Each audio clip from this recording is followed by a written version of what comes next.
नमस्कार दोस्तों, Uttarakhand monthly current affair की इस वीडियो में आपका बहुत बहुत स्वागत है। आज के इस वीडियो लेक्चर में हम जुलाई 2024 के उत्तराखंड करंट अफेयर के जितने भी इंपॉर्टेंट क्वेश्चन हैं उन सभी को डिस्कस करने वाले हैं। तो जो हमारा पेंडिंग करंट अफेयर था उसमें हमने लगभग सभी मंथ का करंट अफेयर कंप्लीट कर दिया है। अब हमारा बचता है लास्ट जुलाई मंथ का करंट अफेयर, तो उसको हम इस वीडियो में डिस्कस करने वाले हैं। तो स्टार्ट करते हैं अपनी आज की इस वीडियो को अपने पहले क्वेश्चन के साथ। इंपॉर्टेंट क्वेश्चन है एग्जाम के दृष्टिकोण से। पहला क्वेश्चन है, नीति आयोग द्वारा जारी एसडीजी रिपोर्ट 2023-24 के अनुसार उत्तराखंड का कौन सा स्थान है? मोस्ट इंपॉर्टेंट की श्रेणी में इस क्वेश्चन को आप रखें, एग्जाम में पूछा जा सकता है। तो इस प्रश्न का सही जवाब है ऑप्शन नंबर सी, पहला स्थान। देखिए, नीति आयोग एक रिपोर्ट जारी करता है जिसका नाम है एसडीजी, सस्टेनेबल डेवलपमेंट गोल, सतत विकास लक्ष्य। इस पर आधारित ये रिपोर्ट जारी होती है और ये इस साल जो है फोर्थ एसडीजी इंडेक्स है 2023-24 का। पहली बार ये इंडेक्स जारी होता 2018 में। ठीक है, इसको जारी कौन करता है? जारी करता है NITI Aayog, national institution for transforming India, जिसकी स्थापना होती है 2014 में। इसके चेयरमैन कौन है वर्तमान में? चेयरमैन होते हैं प्रधानमंत्री यानी कि नरेंद्र मोदी, इसके वर्तमान में चेयरमैन है। और जो वाइस चेयरमैन है वो है सुमन बेरी। सीईओ कौन है आपको कमेंट बॉक्स में बताना है। नीति आयोग के सीईओ कौन है वर्तमान में, कमेंट बॉक्स में आपको बताना है। तो देखिए, यहां पर जो इस साल इंडेक्स जारी हुआ है इसमें केरल और उत्तराखंड सर्वश्रेष्ठ प्रदर्शन के साथ पहले स्थान पर रहे हैं।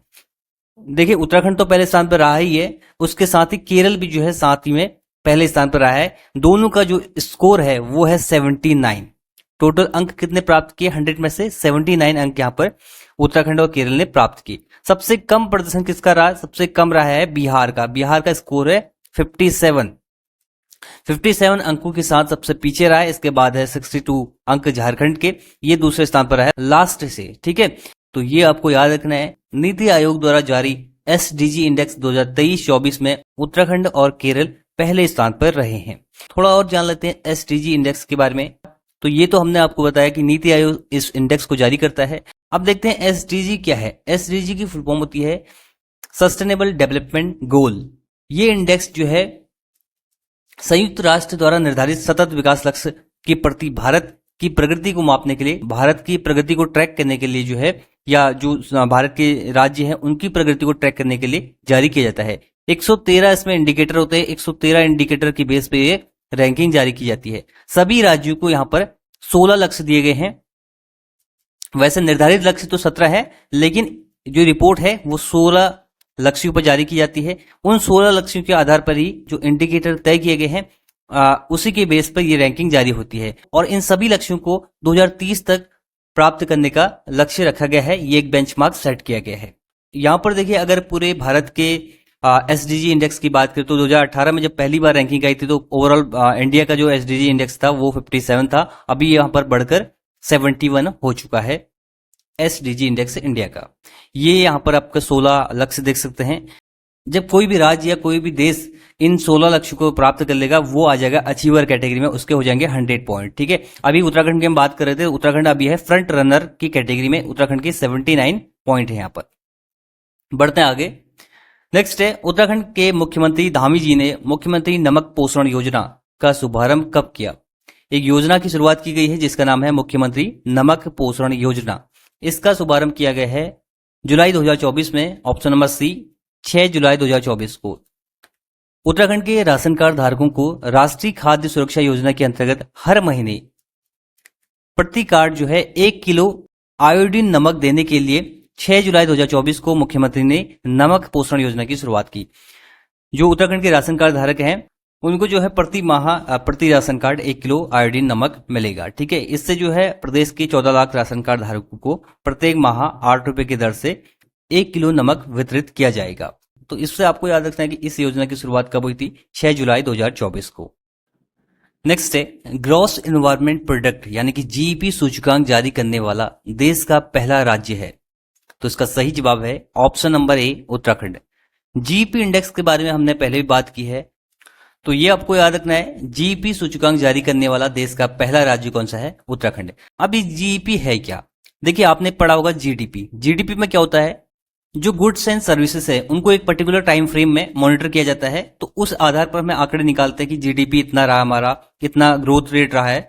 तो वो हम जीडीपी कैलकुलेट करते हैं, लेकिन जीईपी अभी तक किसी भी राज्य ने जो है कैलकुलेट नहीं किया था, इसका कोई इंडेक्स जारी नहीं किया था। उत्तराखंड पहला राज्य बना है। हाल ही में उत्तराखंड देश का पहला राज्य बना है जिसने वायु, ये जो है इंपॉर्टेंट फैक्टर है इसमें, वायु, जल, वन, मिट्टी सहित जो नेचुरल रिसोर्सेस हैं को मौद्रिक मूल्य प्रदान किया है।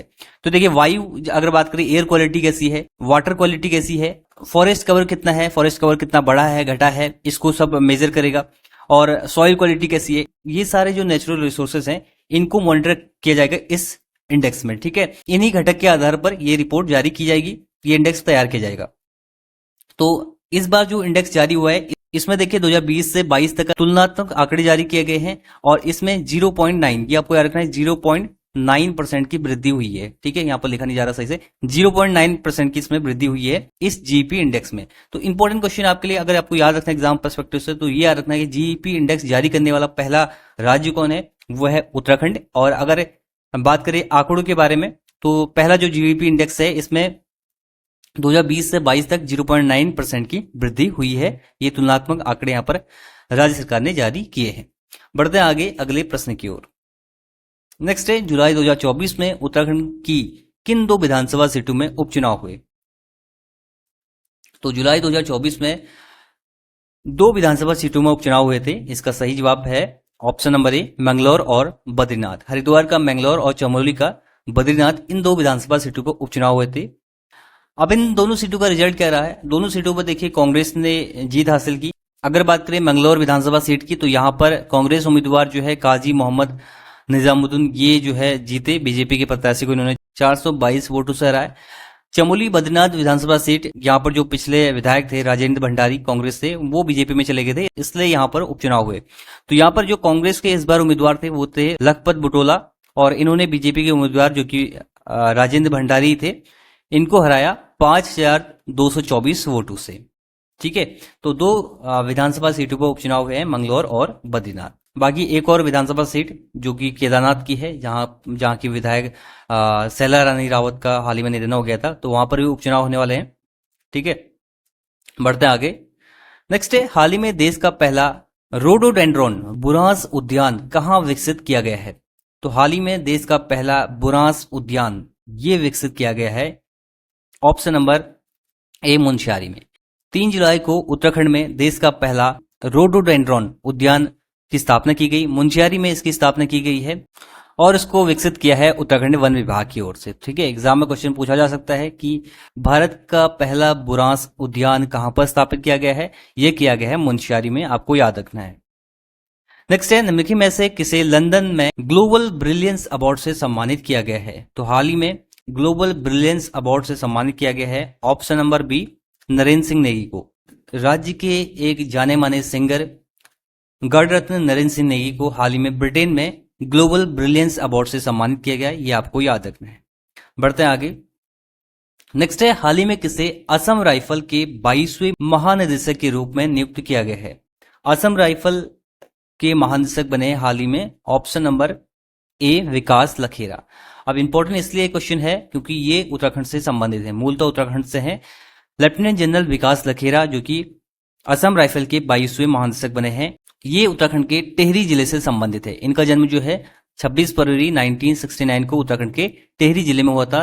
भारतीय सैन्य अकादमी से कमीशन हासिल किया था इन्होंने। इससे पहले भी उत्तराखंड के ही टीपीएस रावत जो है असम राइफल के महानिदेशक बने हैं। तो विकास लखेरा जो है दूसरे उत्तराखंडी हैं जो असम राइफल के महानिदेशक बने हैं। नेक्स्ट है, ललिता प्रसाद नैथानी का हाल ही में निधन हो गया है। वे राज्य के प्रथम डैश थे। ललिता प्रसाद नैथानी यानी कि एलपी नैथानी, जिनका हाल ही में निधन हुआ है, ये राज्य के पहले महाधिवक्ता थे। ठीक है, राज्य के पहले महाधिवक्ता कौन थे? एलपी नैथानी।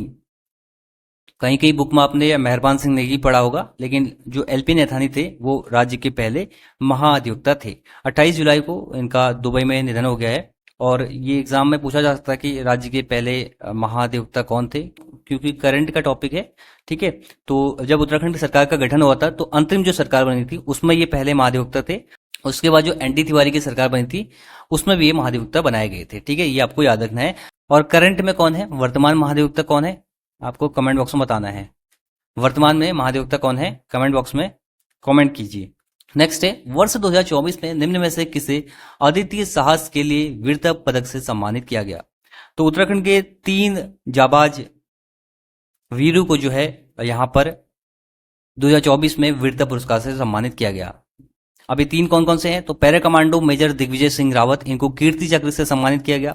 मेजर सचिन नेगी को शौर्य चक्र से सम्मानित किया गया। मेजर रविंद्र सिंह रावत को शौर्य चक्र से सम्मानित किया गया। तो इन तीनों को जो है राष्ट्रपति भवन में राष्ट्रपति के द्वारा अलंकरण समारोह में ये वीरता पुरस्कार प्रदान किए गए। तो उत्तराखंड को 3 वीरता पुरस्कार इस बार मिले हैं 2024 में, जिसमें 2 हैं शौर्य चक्र और 1 है कीर्ति चक्र। नेक्स्ट है, उत्तराखंड में हर वर्ष 10 जुलाई को हरेला पर्व मनाया जाता है। तो उत्तराखंड में हर साल 16 जुलाई को, ऑप्शन नंबर सी इसका सही जवाब है, हरेला पर्व के रूप में मनाया जाता है। लेकिन एग्जाम के दृष्टिकोण से आपके लिए इंपॉर्टेंट है इसकी थीम। इसकी थीम थी इस साल एक हरित अधिक टिकाऊ भविष्य की ओर कदम बढ़ाएं। ये इसकी थीम है, तो थीम आपको याद रखनी है, ठीक है। थीम एग्जाम में बन सकती है। और ये भी आपको याद रखना है कि 16 जुलाई को हर साल उत्तराखंड में हरेला दिवस के रूप में मनाया जाता है, जो कि हरियाली का प्रतीक है। अगर खासतौर पर कुमाऊं की बात करें तो कुमाऊं में काफी एक प्रमुख त्योहार भी है, लोक पर्व है, और राज्य का भी एक लोक पर्व है। तो ये थे जुलाई 2024 के महत्वपूर्ण करंट अफेयर के क्वेश्चन। आई होप ये वीडियो आपको पसंद आया होगा। तो ये है इस वीडियो का and. Thanks for watching and God bless you all.